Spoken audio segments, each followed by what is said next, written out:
Ever stumble across one of those listings online, where you're like, this is too good to be true? Oh, I know those. Definitely. Yeah, so that's what we're diving into today.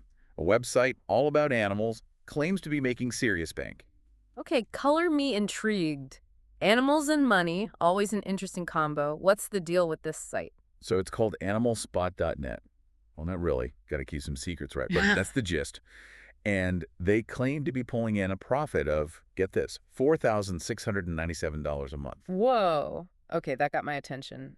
And I'm sure you're thinking the same thing, how? My thoughts exactly. And they say it's with a 99% profit margin. I almost spit out my coffee when I heard that. Yeah, a near perfect profit margin like that definitely raises some eyebrows.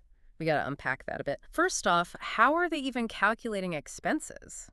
Are they factoring in their own time, the hours they put into running the site? Right, because time is money, as they say. Exactly. And what about the actual costs of running a website? Hosting fees, domain name renewals, maybe some software subscriptions. Those might seem small, but they can definitely add up. Didn't they mention something about using Raptive ads? Like that was their main income stream. They did. And to be fair, Raptive ads are a real thing. They're a display ad network that's known for sometimes having higher payouts than some other platforms. But, and there's always a but, those payouts depend on a couple of big factors. Let me guess, traffic and niche. Bingo! You got it. You need people actually visiting the site to see those ads. And the niche, well, that determines how much advertisers are willing to pay to reach those eyeballs. Animals could be a good niche, but we need more info to know for sure. Okay, so massive profit margin might be too good to be true. What about their content? They were really pushing that whole content is king thing. Which, to be fair, it is. Content is hugely important. But, There's always a but. right, quantity doesn't automatically equal quality. Just because you've got a ton of content doesn't mean it's actually valuable. So they claim to have over 1,600 articles on this Animal Spot site. They even said some were cited by universities. Plus, they're getting over 446,000 page views each month. Those are some impressive numbers. They are impressive for sure. But we got to ask, are those 1,600 articles still relevant today? Are they evergreen, meaning they're not going to go out of date? Or are they filled with info that's, well, past its expiration date? Good point. And who are they writing for? Are they trying to reach everyday people who love animals, or are they targeting scientists and experts? That could make a big difference. Absolutely. And those page views, while great, we need to know where they're coming from. Are they organic? Meaning, are people finding the site naturally through search engines? Organic traffic, right? That That seems important. It is. Organic traffic is the gold standard for sustainable growth because it means you're not reliant on paid ads or other methods that can dry up overnight. So if this Animal Spot site is getting most of its traffic organically, that's a very good sign. But if not, those 446,000 page views might not be as impressive as they seem. So we've got these impressive sounding numbers, but like you said, maybe not the whole picture, right? Right. There's always more to uncover. And one of the big things people look at when evaluating an online business is growth potential. Can you actually make it bigger? And the folks selling this Animal Spot site, they definitely seem to think so. They had some pretty grand ideas for expanding. Oh, yeah, the untapped potential angle. Yeah. Classic. What do they have in mind? Well, for one, they talked about really ramping up their social media game, Yeah. building a big following, all that jazz. Smart idea in theory. Social media can be a powerful tool for reaching a wider audience, but Here comes the but. it takes a lot of work. It's not just about posting a few cute animal pics and watching the money roll in, though I wish it were that easy. Yeah, no magic make me go viral button, sadly. Nope. Building a real following, a community around your site that takes time and consistent effort.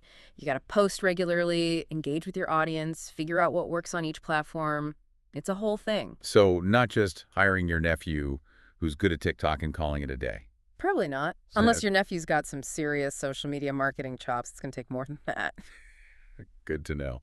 Okay, so social media, lots of potential, but also a lot of work. What about their other big idea, the merch? Ah, yes, the Animal Spot t-shirt. I have to admit, it does have a certain ring to it. Right. Imagine walking down the street, sporting your animalspot.net gear. People might think you're some kind of animal expert. Aha! You might get stopped for advice on the best dog food. But seriously, merch can be a great way to build brand awareness and create another income stream. Okay, so what's the catch? Because there's got to be one. There are a couple of things to consider. First off, using animal images. Even if you didn't take the photos yourself, could bring up some copyright issues, especially if you're selling stuff with those images on it. Ah, legal stuff. Always fun. Right. And then there's the whole logistics of actually making and selling merchandise, finding suppliers, managing inventory, dealing of shipping. It adds a whole other layer of complexity. So, not as simple as slapping a cute panda on a coffee mug and calling it good. Afraid not. Though it would be pretty awesome if it were that easy. Okay, so social media, merch, both have potential, but also require a lot more digging and careful planning. Got it. So where does that leave us with this animal spot site? Is this a buy it now situation or? Well, there are a few more things to consider. They did mention a couple of things that could be seen as positives. They said the current owner would offer up to 3 months of support after the sale, which is pretty standard but helpful if you're new to running a website. And they also mentioned a 3-year non-compete, meaning they can't just turn around and start a rival animal site right after they sell to you. Which makes sense. Hmm. But it does kind of make you wonder, if this site is so profitable, why are they selling it in the first place? And why would they need a non-compete if they're so confident in their ability to, crush the competition? Exactly. And that's why whenever you're considering buying an online business, due diligence is absolutely crucial. You don't want to just take their word for it. You need to see the proof. So it's like, show me the money, Mhm. but for websites. Exactly. We need to see an independent audit of their traffic, their earnings, their expenses.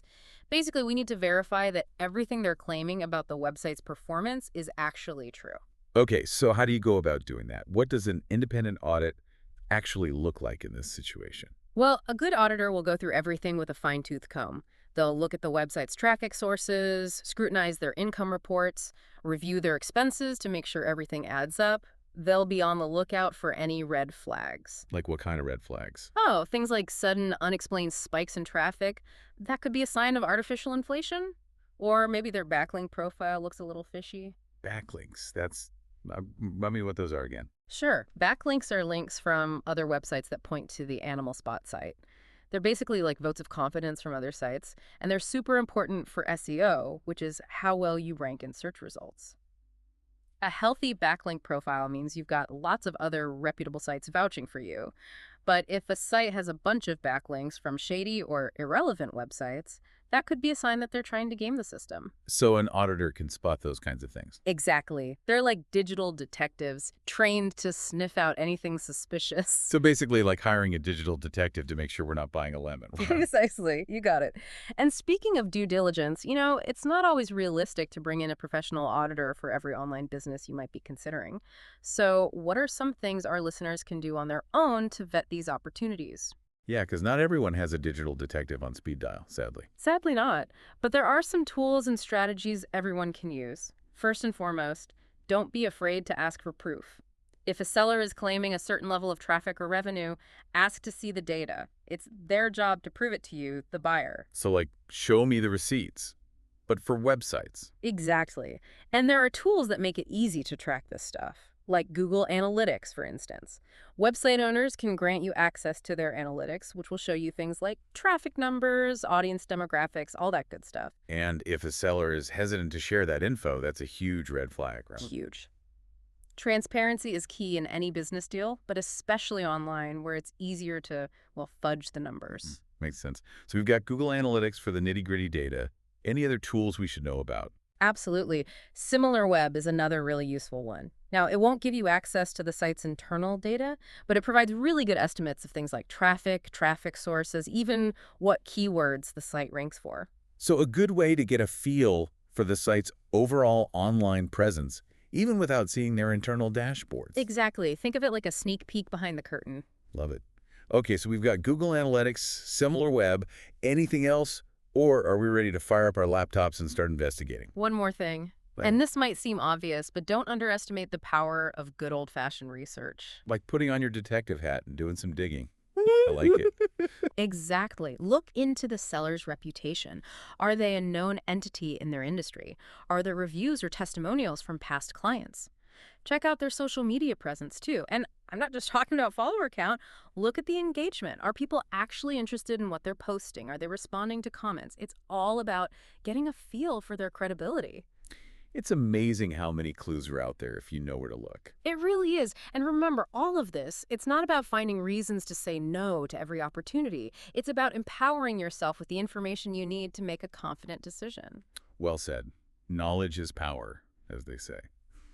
Now, before we wrap things up, I wanted to circle back to something you mentioned earlier about the importance of understanding the niche. Like, we probably shouldn't buy a website about collecting vintage thimbles just because we found a bunch of them in our grandma's attic. Exactly. Passion is great, but it's not enough on its own. Every online business exists within a specific niche, a specific market segment. And before you jump in headfirst, it's crucial to understand that niche inside and out. So, what does that look like in practice? How do you get to know a niche? Well, first, you got to identify who the key players are. Who are the influencers, the competitors, the thought leaders in that space? Then it's all about digging deeper. What are the current trends and challenges within that niche? Is the market growing or shrinking? Is there actual demand for what this business is selling? So it's not enough to love something, you got to know that other people love it too, and that they're willing to pay for it. Exactly. And the more you know about a niche, the better equipped you'll be to make smart decisions. So to sum it all up, do your research, trust your gut, and don't be afraid to ask tough questions. Couldn't have said it better myself. This has been such an eye-opening deep dive. We've learned so much about evaluating online businesses, from breaking down profit claims and content analysis to the importance of due diligence and niche research. And we've learned that while those flashy numbers can be tempting, sometimes the real opportunities are hidden in plain sight. So to our listeners, keep dreaming big, keep exploring, but do it with your eyes wide open. Ask those questions, do your research, and remember, you might be surprised at what you uncover. Until next time. This has been The Deep Dive, helping you navigate the digital world, one fascinating story at a time.